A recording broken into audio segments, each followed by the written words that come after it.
الحمد لله. حابة تقولي اسمك؟ اسمي لبنى الزناتي. أهلا بك يا لبنى. لبنى، المكالمة مذاعة على اهلا الهوا، بيك. موافقة بالإذاعة؟ موافقة. قولي لي يا لبنى، اتفضلي. يعني عندي 22 سنة، تمام. واخويا جاب لي عريس وكده، اه، وهو كان متجوز. العريس كان ده متجوز؟ كان متجوز، فانا رفضته اول مرة. اه، فجالي تاني مرة، واخويا اقنعني اللي هو مراته تعبانة وعيانة وكده، وهو مش عايز يعمل حاجة حرام. إن مراته تعبانة وعشان كده بيتجوز عليها يعني. فاقنعني اخويا، وانا قلت اخويا مش هيجيب لي حاجة وحشة يعني. اه، فوافقت عليه، وخطبت له شهرين كده ولا شهر. وبعد لما كتبنا الكتاب بقى يتغير معي خالص. يبقى يعمل ايه؟ يعني اتغير معي، قال لي صوري وانت جالعة وبعتي لي صوركي. هو عارف اللي انا مش هعمل كده لاني منقبة. اه، اه، فبعديها بقى اتغير، مش راضي يديني مصاريفي، وهو عارف اللي انا على قد حالي وفقيرة ومتأجرة وكده. اه. انت والدك ووالدتك عايشين؟ اه، لا، ابويا ميت، وامي ومامتك؟ ست كبيرة وعايشة عايشة معها. فهو بعد ما كتب الكتاب ابتدى يطلب منك طلبات ما تصحش انها تطلب يعني. اه، واتغير معي خالص، وفي الاخر بعد عني، واتفاجأت اللي هو راح اتجوز، يعني راح اتجوز كمان ومعلقني، وانا بقول له تعالى طلقني. يعني انت دلوقتي مش على راضي يجي ذمته يطلقني. بس هو ما دخلش عليكي؟ انا لا، مش دخل عليا، قال لي والله لازم اعلقك كده وبهدلك. اه، وكل ما وايه اقول اللي كان لاخويا خليه مأجل يجي الجواز يا يطلقني. لبنى؟ ليه كتب وما دخلش مرة واحدة؟ ما هو اتغير. ايوه احنا يعني ليه ما عملش هو كاتب كتاب موعدنا اللي هو يجي. ودخل مرة هو واحدة؟ موعد. ايوه، هو موعدنا يعني قدام المأذون، قال 15 يوم هعمل الشقة وكده، اه، وهدخل بيها. اتأخر، فضل يتأخر يتأخر، واحنا بنقول له كده غلط وكده، مش عادي يا اخويا، يعني ايه. بدأ العند معنا. وبعد عند كده معنا عرفتي خالص. انه اتجوز بقى دلوقتي؟ اتجوز يعني اه عليكي وعلى مراته؟ من قيمة شهر. انت متأكدة من المعلومة؟ ودخل. وحياة ربنا رحت وقلت لعمه وعيطت لاخوه، واخوه حسن مش عمل لي اي حاجة خالص. قال لي انت كذا كذا كذا، ومش عمل لي اي حاجة خالص، ولا قال لي يعني فادني ايه انت بأي كذا حاجة. كذا كذا؟ مش فاهم. شتمك يعني؟ اه، اه.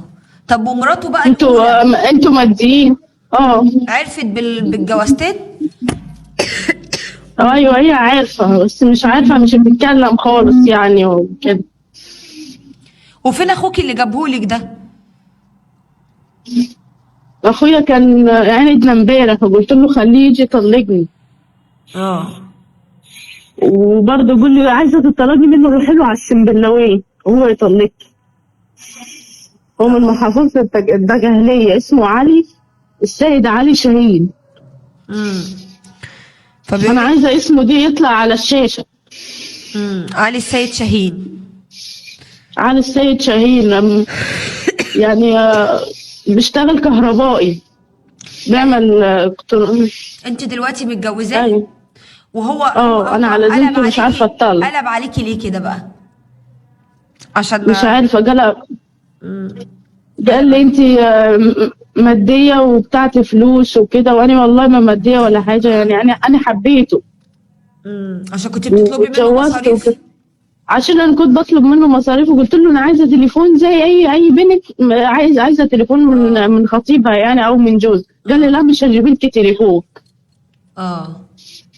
من ساعتها ومش جاب لي اي حاجة. من ساعة لما هو كتب انت مش الكتاب مش جاب شرقية؟ لي اي حاجة. انا مش شرقية يا ابو كبير. اه. فقال لك بقى انت طماعة وعايزة فلوس وانا مش مكمل وهسيبك كده متعلقة. ايوه. طب ما تروحي ترفعي عليه قضية. رحت رفعت عليه قضية مع المحامي، وبقالي أكتر من 6 و7 أشهر مش عارفة أتطلق منه.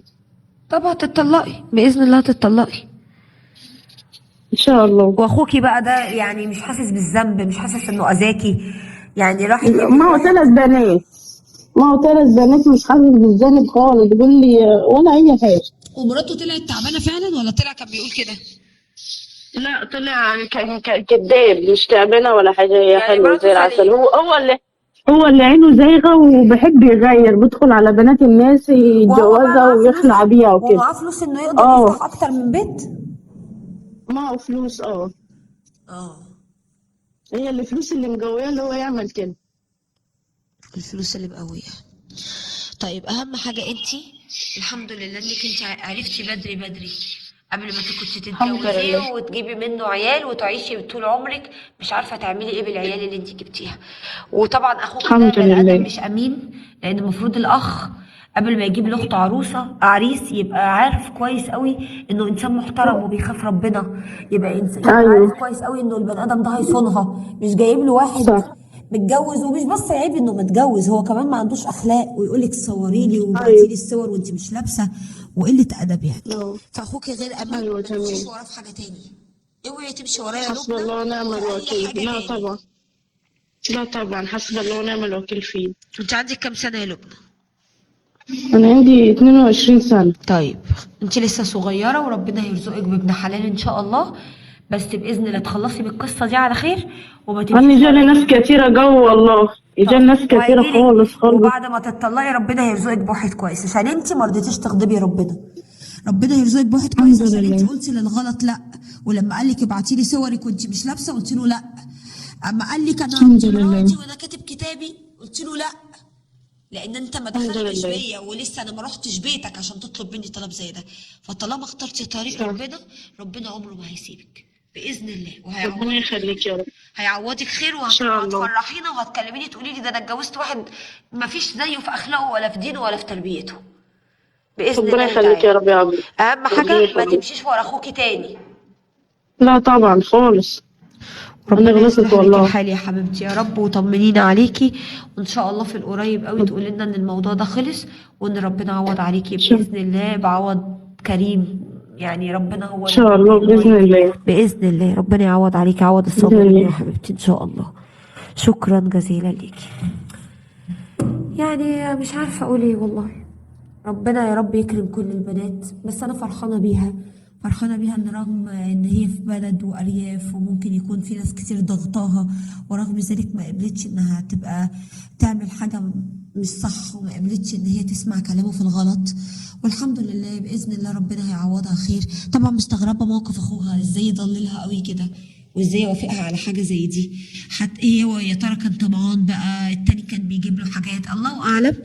ولكن في الدنيا دي في كل الاشكال وفي كل الاصناف. ربنا يسترها على ولايانا يا رب، ويتقوا ربنا في نفسهم ويرزقهم باللي يتقوا ربنا فيهم باذن الله. خلوني اطلع فاصل وارجع تاني.